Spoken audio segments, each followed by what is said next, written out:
Hello guys, आप सभी का मेरे YouTube चैनल पर स्वागत है गाइस। तो आज की हमारी श्रृंखला है CDP की, जिसमें हम मॉक टेस्ट करा रहे हैं। CDP के मॉक टेस्ट जो कि एग्जाम पॉइंट ऑफ व्यू से मोस्ट इंपॉर्टेंट है, और जो हमारा सीटेट आ रहा है उसके लिए मोस्ट इंपॉर्टेंट क्वेश्चन है। और इस वीडियो को मिस मत करना गाइस, ये जो प्रत्येक क्वेश्चन इसका बहुत ही ज़्यादा इंपॉर्टेंट है, और जो कि आपके टेट एग्जाम की जो सीटेट है गाइस, उसमें आपकी सफलता के लिए बहुत ही ज़्यादा कारगर साबित होगी। तो चलिए हम स्टार्ट करते हैं। इसमें हमारा पहला क्वेश्चन है, हम इधर उधर की बात ना करते हुए अपने क्वेश्चन पर आते हैं। तो हमारा पहला क्वेश्चन है, तो चलिए गाइस हम इसमें अपनी श्रृंखला को आगे बढ़ाते हैं। इसमें हमारा पहला क्वेश्चन है कि पियाजे के अनुसार जो विकास को प्रभावित करने में निम्नलिखित कारकों में से किसकी भूमिका महत्वपूर्ण होती है। यानी कि जो पियाजे हैं वो इनमें से किसकी, जो हमारा विकास होता है उसको प्रभावित करने में इनमें से किसकी भूमिका जो होती है वो सबसे ज़्यादा महत्वपूर्ण होती है।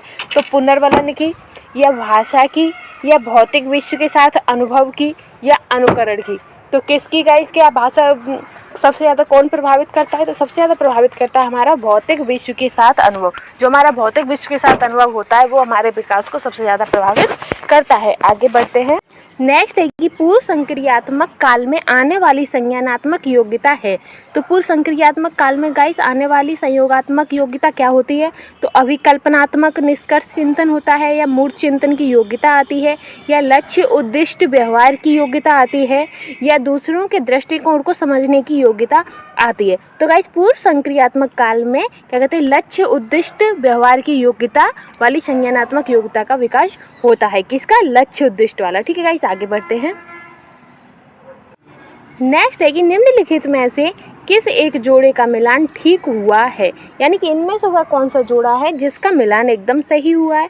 तो पहला है कि सामाजिक संविदा अभिविन्यास। तो इसका दिया है सामाजिक संविदा अभिविन्यास क्या होता है कि किसी कार्य के भौतिक परिणाम निर्धारित करते हैं कि वह अच्छा है या बुरा, ये वाला ऑप्शन है। यह दूसरा है कि दंड देना और आज्ञा पालन अभिविन्यास, यानी कि दंड देना और आज्ञा पालन करवाना। तो ये कैसा है? यह नियम तय नहीं है कि किंतु समाज के हित में बदले जा सकते हैं। ये नियम नहीं है कि बच्चे को दंड ही दो और उसे आज्ञा पालन के लिए बनाओ, ये कोई नियम नहीं है, लेकिन हम इसी समाज के हित में बदले जा सकते हैं। या फिर कोई अच्छा लड़का व अच्छी लड़की अभिविन्यास, यानी कि अच्छा बनकर कोई स्वीकृति प्राप्त करता है।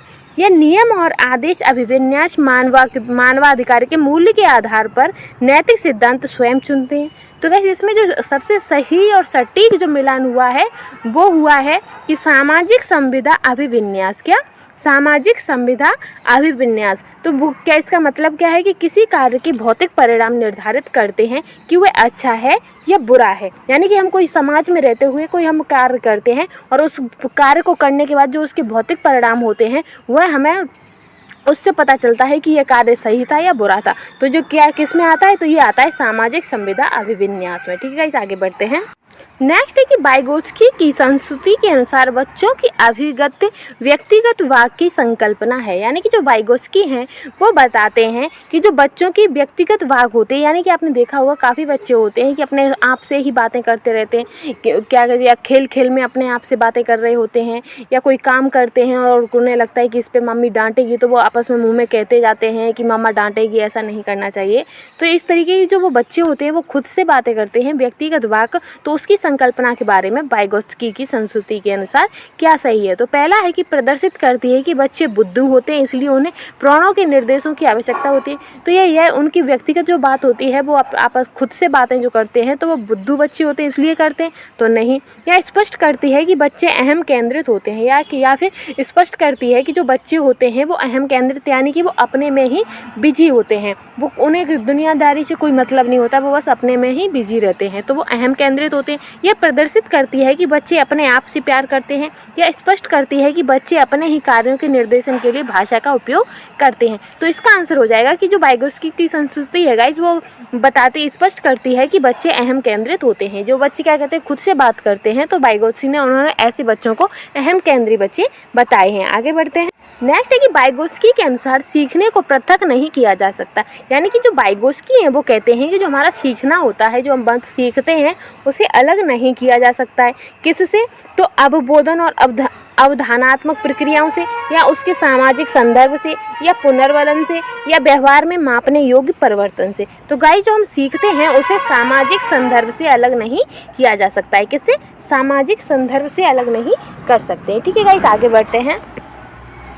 नेक्स्ट है कि प्रगतिशील शिक्षा में अपरिहार्य है कि कक्षा कक्ष, जो प्रगतिशील शिक्षा होती है उसमें अपरिहार्य है कि जो कक्षा कक्ष है वो कैसा हो, तो शिक्षक के पूर्ण नियंत्रण में होता है, जिसमें वह अधिनायकतावादी होता है या फिर लोकतांत्रिक होता है और समझने के लिए बच्चों को पर्याप्त स्थान दिया गया होता है, यह सत्तावादी होता है जहाँ शिक्षक आदेश देता है और शिक्षार्थी चुपचाप अनुसरण करते हैं, यह सबके लिए मुक्त होता है जिसमें शिक्षक अनुपस्थित होते हैं। तो प्रगतिशील शिक्षा कैसी होगी, तो प्रगतिशील तो शिक्षा वह हो सकती है जहाँ बच्चे को हर तरीके की छूट हो, बच्चे को हर तरीके से वह स्वतंत्र हो और बाल केंद्रित शिक्षा हो, तो वो क्या कहते हैं, प्रगतिशील शिक्षा के होती है। तो इसका आंसर हो जाएगा लोकतांत्रिक होता है और समझने के लिए बच्चों को पर्याप्त स्थान दिया जाता है। तो जब बच्चों को पूर्ण रूप से स्वतंत्रता दी जाती है और उसे सीखने के चारों आयाम दिए जाते हैं तो वो कक्षा प्रगतिशील शिक्षा हो जाती है। आगे बढ़ते हैं। नेक्स्ट है कि निम्नलिखित में से कौन सा एक उदाहरण भाषिक बुद्धि वाले व्यक्ति को दर्शाता है, तो इनमें से वह कौन सा उदाहरण है जो कि भाषिक बुद्धि वाले व्यक्ति को दर्शाता है। भाषिक यानी कि जिसे बोलने की उसके अंदर वो क्या कहते हैं, भाषण की या बोलने की उसके अंदर अच्छी कुशलता हो। तो है कि तर्क की दीर्घ श्रृंखलाओं को संभाल सकने की योग्यता, या शब्दों के अर्थ और क्रम तथा भाषा के विविध प्रयोगों के प्रति संवेदनशीलता, या स्वर राग और सुर के प्रति संवेदनशीलता, या ध्यान देने और दूसरों से अंतर कर सकने की योग्यता। तो इसका आंसर क्या हो जाएगा, इसका आंसर हो जाएगा कि जो भाषिक बुद्धि वाले जो व्यक्ति होते हैं उनमें शब्दों के अर्थ और क्रम तथा भाषा के विविध प्रयोगों के प्रति संवेदनशीलता पाई जाती है। ठीक है, इसका आंसर हो जाएगा दूसरा। आगे बढ़ते। नेक्स्ट है भाषा। तो भाषा क्या होती है, भाषा विचार प्रक्रिया निर्धारण नहीं कर सकती है, या विचार प्रक्रिया को प्रभावित नहीं करते हैं, या हमारी विचार प्रक्रिया को पूरी तरीके से नियंत्रण रखती है, या हमारी विचार प्रक्रिया को प्रभावित करती है। तो जो भाषा होती है वो हमारी जो विचार प्रक्रिया होती है उसे प्रभावित करती है। ठीक है गाइस, अगर हमारी भाषा में थोड़ा भी, अगर आपने देखा होगा कि अगर कॉमा होता है, जो अल्प विराम होता है, जो विराम चिन्ह होता है, अगर उसका आगे पीछे का हिसाब कर दे तो पूरे बाकी का अर्थ ही बदल जाता है। ठीक उसी तरीके से जो हमारी भाषा होती है वो हमारी विचार प्रक्रिया को प्रभावित करती है। ठीक है गाइस, आगे बढ़ते हैं। नेक्स्ट है कि कक्षा 8 की एक पाठ्य पुस्तक में इस प्रकार के चित्र हैं कि शिक्षिका एवं घरेलू काम करने वाली के रूप में महिला, जबकि डॉक्टर एवं पायलट के रूप में पुरुष। इस प्रकार के चित्र से बढ़ सकती है क्या, यानी कि जो एक क्लास 8 की जो एक बुक है उसमें किस प्रकार के चित्र दिए हैं कि एक शिक्षिका एवं घरेलू काम करने वाली जो रूप है वो एक महिला का दिया है, यानी कि जो महिलाएं होती हैं वो घर में काम करती हैं, वो चित्र यह दर्शा रहा है। और जो डॉक्टर हैं और पायलट हैं वो आदमी दिए गए हैं, आदमियों को बनाया गया है। तो जो इस तरीके की जो धारणा है और इस तरीके के जो चित्र हैं वो किस चीज़ का बढ़ावा कर रहे हैं, तो गाइस ये क्या कहते हैं, लिंग सशक्तिकरण का बढ़ावा कर रहे हैं, या लिंग रूढ़िबद्धता का, या लिंग भूमिका निर्वाह खेल का, या लिंग स्थिरता का। तो ये गाइस लिंग रूढ़िबद्धता का निर्वाह या बढ़ा सकते हैं। लिंग रूढ़िबद्धता यानी कि जो लड़का है वो यही काम कर सकता है और लड़की यही काम कर सकती है। जैसे कहते हैं ना कि लड़कियों को चूल्हे चौका में ज़्यादा काम आना चाहिए और लड़कों को बाहर का काम करना आना चाहिए। तो जो ये इस तरीके की जो धारणा होती है वो लिंग रूढ़िबद्धता होती है कि लड़के ये नहीं कर सकते और लड़कियाँ ये नहीं कर सकती। ठीक है गाइस, आगे बढ़ते हैं। नेक्स्ट है कि शिक्षार्थियों में बहुत विभिन्नताएं होती हैं, इनमें से इसके कितने लिए शिक्षक को संवेदनशील होने की आवश्यकता है, यानी कि जो बच्चे होते हैं उनमें बहुत तरीके की विभिन्नताएं होती हैं, तो उसके लिए शिक्षक को कितना संवेदनशील होने की आवश्यकता है। तो पहला है कि संज्ञानात्मक क्षमताओं और सीखने के स्तर पर आधारित भिन्नताएं, यह भाषा, जाति, लिंग, धर्म, समुदाय की विविधता पर आधारित भिन्नताएं। तो नीचे दिए गए कूट के आधार पर सही उत्तर को चयन कीजिए, ना तो एक और ना ही दो, या केवल एक या केवल दो, या दोनों। तो इसका आंसर क्या होगा गाइस, तो जो कैसे संवेदनशील होने की आवश्यकता है गाइस, तो इसका आंसर हो जाएगा कि जो टीचर है उसे दोनों तरीके का संवेदनशील होने की आवश्यकता है, यानी कि उसे संज्ञानात्मक क्षमताओं, सीखने के स्तरों पर आधारित भिन्नता पर भी उसे संवेदनशील होना है, और भाषा, जाति, लिंग, धर्म, समुदाय की विविधता पर आधारित भिन्नताओं पर भी उसे संवेदनशील होना है। ठीक है गाइस, आगे बढ़ते हैं। नेक्स्ट कि केवल कागज पेंसिल द्वारा आकलन, तो जो केवल कागज और पेंसिल के द्वारा जो जांचों द्वारा जो आकलन होता है वो आकलन को कैसा कर देगा, सकल आकलन को बढ़ावा देता है, या आकलन को सीमित कर देता है, या समग्र मूल्यांकन को सुविधा प्रदान करता है, या निरंतर मूल्यांकन को सुविधा प्रदान करता है। तो इसका आंसर क्या हो जाएगा, इसका आंसर हो जाएगा जो केवल कागज और पेंसिलों के द्वारा जब किसी चीज़ का आकलन किया जाता है तो वो आकलन को सीमित कर देता है। कैसा, सीमित कर देता है। ठीक है गाइस, आगे बढ़ते हैं। नेक्स्ट है कि माध्यमिक विद्यालय की कक्षा में शिक्षिका के पास एक बधिर बच्चा है, उसके लिए महत्वपूर्ण होगा। बधिर बच्चा यानी कि जो कम सुनता है, तो ऐसा बच्चा है तो उसके लिए सबसे तो शिक्षिका को क्या चाहिए जो बच्चे के लिए सबसे ज़्यादा उपयोगी होगा। तो पहला है इसमें कि विद्यालय सलाहकार से कहे कि वे बच्चे के अभिभावकों से बात करें तथा उन्हें अपने बच्चे को विद्यालय से हटाने के लिए कहें, या फिर वह बच्चे को उस स्थान पर बिठाएं जहां से यह शिक्षिकाओं के ओठों तथा चेहरे के हाव भाव साफ तौर पर देख सके, या उसके प्रति संकेत करें जिससे वह बच्चा बार बार भी नहीं कर पा रहा है, या बच्चे को डांट फटकार कर उसे अलग स्थान पर बिठाएं ताकि वह बधिर केंद्र में प्रवेश ले ले। तो हमें सबसे इसमें सटीक आंसर क्या रहेगा गाइस? तो इसका सटीक आंसर रहेगा कि हमें बच्चे को ऐसे स्थान पर बिठाना चाहिए जहां पर वह शिक्षिका के ओठों और चेहरों के हाव भाव को साफ तौर पर देख सके और वह उसे समझ सके। ठीक है गाइस, तो इसका आंसर हो जाएगा दूसरा। आगे बढ़ते हैं। नेक्स्ट है कि एक शिक्षक समाज के वंचित वर्ग के बच्चों की आवश्यकताओं को प्रभावपूर्ण तरीके से पूरा कर सकता है। तो कैसे? कि कक्षा के प्रत्येक बच्चे की आवश्यकता अनुसार अपना शिक्षण कौशल अपनाकर या उनकी पृष्ठभूमि की अपेक्षा करके तथा उन्हें विद्यालय में कार्य करने के लिए कहकर उनका कर सकता है, या उन्हें कक्षा में अलग स्थान पर बिठाकर ताकि वे अन्य बच्चों से मेल जोल ना करें, या अन्य बच्चों को वंचित पृष्ठभूमि वाले बच्चों के प्रति सहानुभूतिपूर्ण व्यवहार करने के लिए कहकर। तो इनमें से कौन सा सबसे अच्छा ऑप्शन होगा जो कि वंचित वर्ग के बच्चों की आवश्यकताओं को प्रभावपूर्ण तरीके से पूरा कर सकता है? तो हमें करना होगा कि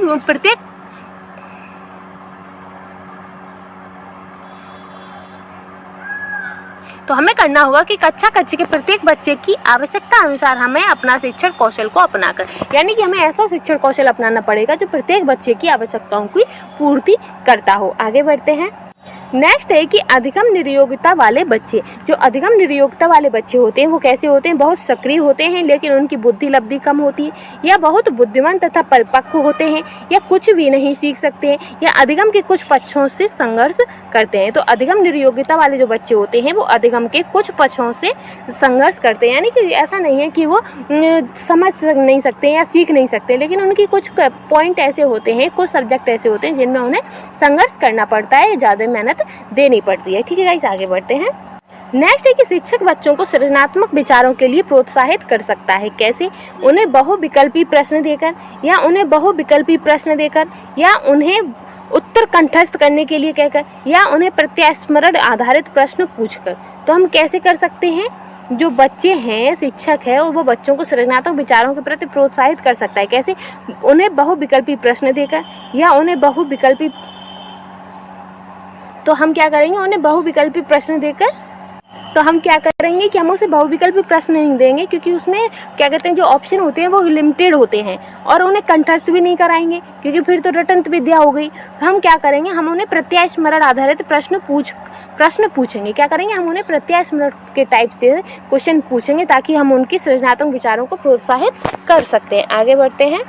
नेक्स्ट है कि विशेष आवश्यकता वाले बच्चों से व्यवहार करने के लिए निम्नलिखित दार्शनिक दृष्टिकोण से किसका अनुसरण किया जाना चाहिए? तो जो विशेष आवश्यकता वाले बच्चे होते हैं उनके साथ हमें कैसा व्यवहार करना चाहिए? तो पहला है कि उन्हें समावेशी शिक्षा का और नियमित विद्यालयों में अध्ययन करने का अधिकार प्राप्त है, और फिर है कि उन्हें किसी प्रकार की शिक्षा की आवश्यकता ही नहीं होती है, या उन्हें पृथक करें और उनकी शिक्षा किसी भिन्न शैक्षिक संस्थाओं में होनी चाहिए, या उन्हें केवल व्यावसायिक शिक्षण देना चाहिए। तो हमें क्या करना चाहिए गाइस? जो क्या कहते हैं आवश्यकता वाले बच्चे होते हैं तो हमें उन्हें समावेशी शिक्षा का नियमित विद्यालयों में अध्ययन करने का अधिकार प्राप्त है। जो बच्चे हैं समाज, तो उन्हें क्या कहते हैं अधिकार प्राप्त है कि वो समावेशी शिक्षा और नियमित विद्यालयों में अध्ययन करने का उन्हें अधिकार प्राप्त है, और हम क्या करेंगे? हम उन्हें ऐसे ही अध्ययन करवाएंगे समावेशी कक्षाओं में। ठीक है गाइस, आगे बढ़ते हैं।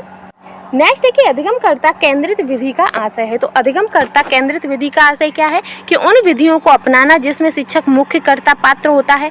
ये वे विधियां जहां अधिगम के अधिगमकर्ता की पहली पहल तथा प्रयास सम्मिलित होते हैं, या कि शिक्षक के अधिगमकर्ता के लिए स्वयं निष्कर्ष निकाल देते हैं, या परंपरागत व्याख्यान विधि। तो इसका आंसर हो जाएगा कि अधिगमकर्ता, यानी कि अधिगमकर्ता कौन होता है? कौन सीख रहा है? बच्चे।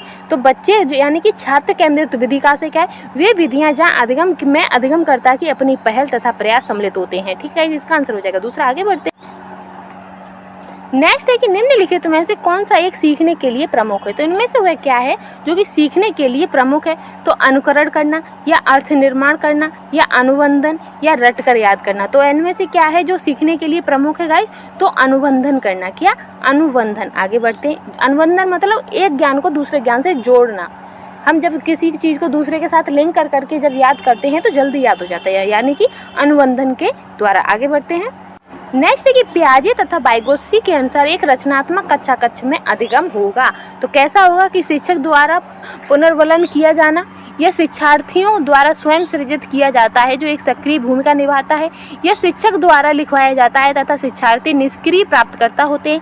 यह उद्दीपक तथा अनुक्रिया के जोड़ से होता है। तो पियाजे तथा वाइगोत्स्की के अनुसार जो रचनात्मक कक्षा कक्ष होता है उसमें अधिगम कैसा होता है, तो उसमें अधिगम का शिक्षार्थियों के द्वारा स्वयं सृजित किया जाता है जो कि सक्रिय भूमिका निभाते हैं। जब बच्चे किसी चीज़ में सक्रिय होकर क्रियाकलाप के द्वारा जब सीखते हैं तो वो ज्ञान सबसे ज़्यादा स्थायी ज्ञान होता है। ठीक है गाइस, और आपको सीटेट में बस एक चीज़ का याद रखना कि जो क्वेश्चन आंसर होते हैं उसमें अगर वो बच्चे के पे केंद्रित है, अगर उसमें बच्चा केंद्र में है तो वो आंसर आपका हमेशा ही सही होगा।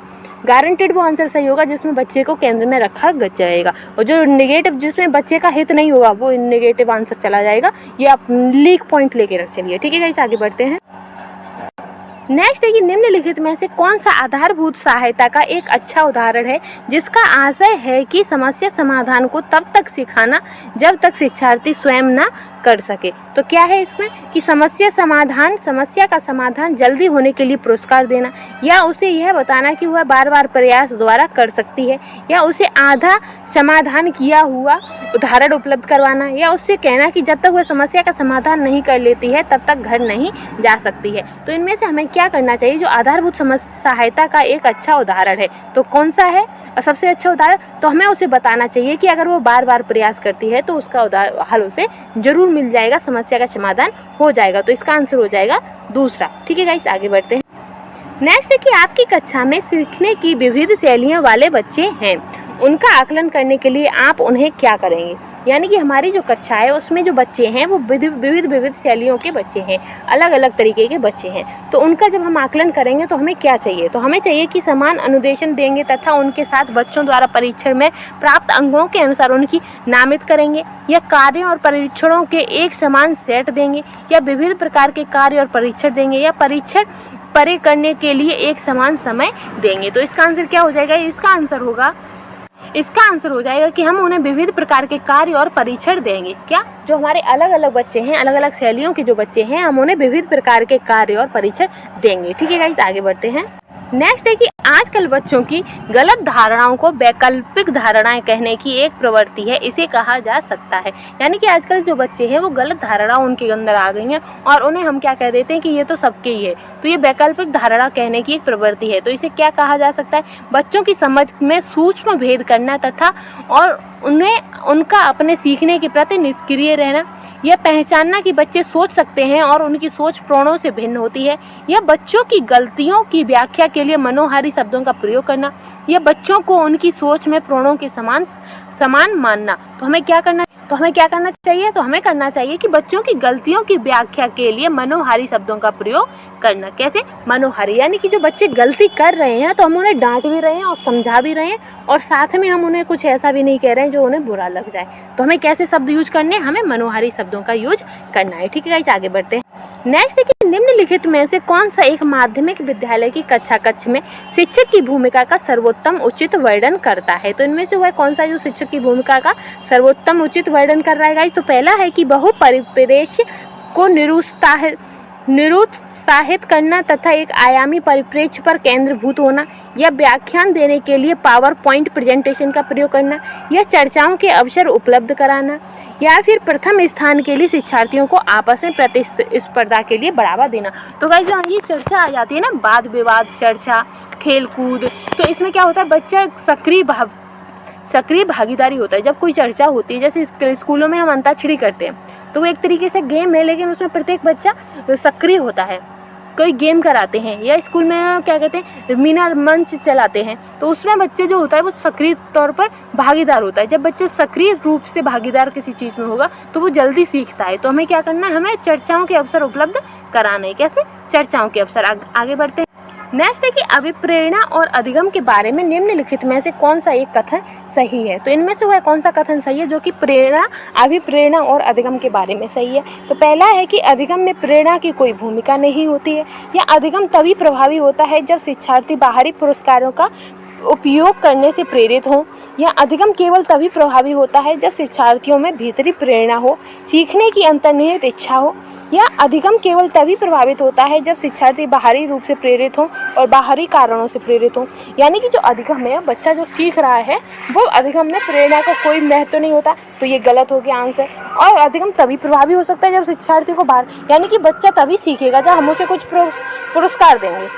मतलब तो ये तो प्रलोभन हो गया, बच्चे को लालच देना हो गया, उसमें बच्चा सीख कहाँ रहा है, तो ये भी नहीं होगा। फिर है कि अधिगम केवल तभी प्रभावी हो सकता है जब जो शिक्षार्थी है वो भीतरी से प्रेरित हो। यानी कि एक बढ़िया तरीके से एक अच्छा आदर्श अधिगम तभी हो सकता है जब बच्चा अंदर से प्रेरित हो, अंदर से उसमें लगन हो कि हाँ मुझे पढ़ना है, मुझे ये बनना है। जब तक आपके अंदर लगन नहीं होगी गाइस कि हाँ मुझे सीटेट क्लियर करना है, तो कोई कितना भी कुछ भी कर ले, आप सीटेट से पास नहीं कर पाएंगे जब तक आपको अंदर से नहीं लगेगा। जब आपको अंदर से लगेगा कि हाँ मुझे करना है, मुझे हर हालत में करना है, तो ये अंदर भीतरी प्रेरणा होगी। जब आप आंतरिक रूप से प्रेरणा करते हैं गाइस, वो आपकी सफलता का सबसे अच्छा लक्ष्य होता है। बाहरी आपके पेरेंट्स वगैरह कोई कुछ भी करे तो आप इतने प्रेरित नहीं होगे जब तक आप खुद प्रेरित नहीं होते हो। तो इसका आंसर हो जाएगा तीसरा। क्या होगा इसका आंसर? तीसरा। आगे बढ़ते हैं। नेक्स्ट है कि सीखने के बारे में निम्नलिखित कथनों में से कौन सा एक सत्य है। तो इनमें से सीखने के बारे में वह कौन सा कथन है जो कि सत्य है? तो सीखना एक निष्क्रिय ग्रहणशील प्रक्रिया है। यह सीखना शिक्षार्थी के पूर्व ज्ञान पर आधारित नहीं है। यह सीखना कौशलों के संचयन के समान है। यह सीखने को सामाजिक क्रियाएं सुविधा देती हैं। तो इनमें से क्या होगा जो एक सत्य है? तो बाकी के तो जो हमारे ऑप्शन है वो गलत है, क्योंकि सीखना एक निष्क्रिय ग्रहणशील प्रक्रिया नहीं, सीखना तो सक्रिय होता है ना कि निष्क्रिय। फिर एक सीखना शिक्षार्थियों के पूर्व ज्ञान पर आधारित नहीं होता, तो इसमें नहीं आ गया। जबकि जो शिक्षार्थी होता है वो अपने पूर्व ज्ञान से ही सीखता है, पूर्व ज्ञान को वो अनुबंधन यानी कि जोड़ जोड़ के वो आगे ज्ञान ग्रहण करता है। फिर है कि सीखना कौशलों के संचयन के समान है, तो नहीं। फिर है कि सीखने को सामाजिक क्रियाएं सुविधाएं प्रदान करती हैं, यानी कि जो बच्चा सीखता है और जो हमारी सामाजिक क्रियाएं होती हैं वह उन्हें सहायता प्रदान करती हैं। तो इसका आंसर हो जाएगा चौथा। आगे बढ़ते हैं। नेक्स्ट है कि निम्नलिखित में से कौन सी एक महत्वपूर्ण गतिविधि बच्चों को सीखने के लिए सक्षम बनाती है। यानी कि इनमें से वह कौन सी गतिविधि है जो बच्चों को सीखने के लिए सक्षम बनाती है। तो पहला है कि पुरस्कार, संवाद, व्याख्या या निर्देशन। तो इनमें से वह क्या है जो बच्चों को सीखने के लिए क्या कहते हैं, सीखने के लिए सक्षम बनाती है? तो वो है संवाद। क्या? संवाद। जब बच्चे एक दूसरे से चर्चा करते हैं, वाद विवाद करते हैं, तो बच्चा काफ़ी हद तक बहुत बढ़िया तरीके से महत्वपूर्ण गतिविधि के द्वारा बच्चा सीखता है। आगे बढ़ते हैं। तो इसका आंसर क्या है? संवाद। ठीक है गाइस, आगे बढ़ते हैं। नेक्स्ट है कि विकास के बारे में निम्नलिखित में से कौन सा एक कथन नहीं है। तो इनमें से वह कौन सा कथन है जो विकास के बारे में सही नहीं है। तो पहला है कि विकास जन्म से किशोरावस्था तक आगे की ओर बढ़ता है और फिर पीछे की ओर बढ़ता है। यह विकासात्मक परिवर्तन एक सीधी रेखा में आगे बढ़ता है। यह विकास भिन्न व्यक्तियों में भिन्न गति से होता है। यह विकास जन्म से किशोर अवस्था तक बहुत तीव्र गति से होता है फिर और उसके बाद रुक जाता है। तो इसका आंसर क्या होगा गाइस? तो इसका आंसर हो जाएगा कि जो विकास है वो जन्म से किशोर अवस्था तक आगे की ओर बढ़ता है फिर पीछे की ओर। गाइस जो विकास होता है वो हमारा ऐसे बढ़ता है। कैसे? ऐसे, ना कि ऐसे नहीं आता। ऐसा तो नहीं है कि हम पहले पैदा हुए और बढ़ते रहे और फिर हम दोबारा फिर से बचपन में पहुंच गए। तो ऐसा तो नहीं होता ना कि हम बढ़ते हैं, यानी कि हम बचपन के बाद किशोरावस्था, किशोरा के बाद वृद्धावस्था, ऐसे करके हम बढ़ते हैं, ना कि बैकवर्ड लेते हैं। तो इसका क्या हो जाएगा आंसर, क्योंकि ये हमारा कथन गलत है। आगे बढ़ते हैं। नेक्स्ट है कि मध्य बचपन अवधि है। जो हमारी मध्य बचपन अवधि होती है वो कौन सी होती है? 10 वर्ष के बाद की अवधि होती है, जन्म से 2 वर्ष होती है, या 2 से 6 होती है, या 6 से 11। तो जो हमारी मध्य बचपन अवधि होती है वो 6 से 11 वर्ष की अवधि में होता है। ठीक है गाइस, आगे बढ़ते हैं। नेक्स्ट है कि किसी व्यक्ति को आकार देने में वातावरण के घटकों की कोई भूमिका नहीं होती है, क्योंकि प्रत्येक व्यक्ति वृद्धि उसकी आनुवंशिक संरचना से निर्धारित होती है। तो ये कथन है। तो ये कथन कैसा है? ठीक नहीं है, क्योंकि बहुत से शोध यह सिद्ध करते हैं कि विकास में वातावरण का बड़ा प्रभाव पड़ सकता है। दूसरा है कि ठीक है, क्योंकि किसी व्यक्ति की आनुवंशिक संरचना बहुत प्रबल होती है। तीसरा है कि ठीक है, क्योंकि बहुत से शोध यह सिद्ध करते हैं कि आनुवंशिक पदार्थ ही व्यक्ति के विकास की भविष्यवाणी करते हैं। तो इसका आंसर क्या हो जाएगा? इसका आंसर हो जाएगा कि ठीक नहीं है, क्योंकि बहुत से शोध यह सिद्ध करते हैं कि जो विकास है वो वातावरण का प्रभाव पड़ सकता है, क्योंकि विकास पर हमारे वातावरण का प्रभाव पड़ता है। आगे बढ़ते हैं। तो इसका आंसर हो जाएगा पहला। ठीक है गाइस, आगे बढ़ते हैं। नेक्स्ट है कि एक प्रक्रिया है जिसके माध्यम से मानव शिशु समाज के सक्रिय सदस्य के रूप में निष्पादन करने के लिए आवश्यक कौशलों का अर्जन करना प्रारंभ करता है। तो वह कौन सा है कि विकास है या सामाजिकरण है या सीखना है या परिपक्वता है। तो वह प्रक्रिया है जिसके माध्यम से मानव शिशु समाज के सक्रिय सदस्य के रूप में निष्पादन करने के लिए आवश्यक कौशलों का अर्जन करना प्रारंभ करता है। तो कैसे? सामाजिकरण से। कैसे? सामाजिकरण से। तो गाइस हमारा ये जो मॉक टेस्ट सीरीज थी वो हमारी यही समाप्त होती है। अगर आपको मेरे द्वारा पढ़ाई हुआ अच्छा लगता है और समझ आता है तो प्लीज़ मेरे चैनल को लाइक शेयर एंड सब्सक्राइब कर दीजिएगा। Thank you.